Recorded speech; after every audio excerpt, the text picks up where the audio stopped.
ആറാലിമൂട് ദേശീയപാതയിൽ ഇന്നലെ രാത്രി നടന്ന അപകടത്തിന്റെ ഞെട്ടിക്കുന്ന CCTV ദൃശ്യങ്ങളാണിത്.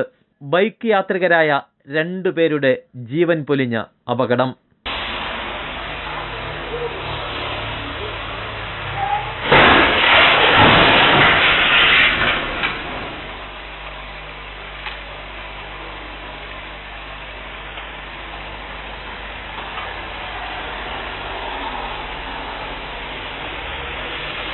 കാറും ബൈക്കും കൂട്ടിയിടിച്ചായിരുന്നു ഈ അപകടം.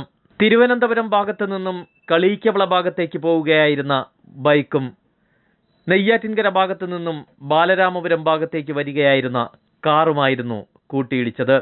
ഇടിയുടെ ആഘാതത്തിൽ ബൈക്ക് യാത്രികർ ദൂരേക്ക് തെറിച്ചു വീണു. വിഴിഞ്ഞം സ്വദേശി ഓടിച്ചിരുന്ന കാർ സമീപത്തെ കടയിലിടിച്ചാണ് നിന്നത്. സംഭവസ്ഥലത്ത് ഓടിയെത്തിയ നാട്ടുകാരായിരുന്നു അപകടത്തിൽ പരിക്കേറ്റവരെ ആശുപത്രിയിലെത്തിക്കുന്നതിനുള്ള നടപടിയും സ്വീകരിച്ചത്. അപകടത്തെ തുടർന്ന് നെയ്യാറ്റിൻകര പോലീസ് കേസെടുത്ത് അന്വേഷണം ആരംഭിച്ചിട്ടുണ്ട്.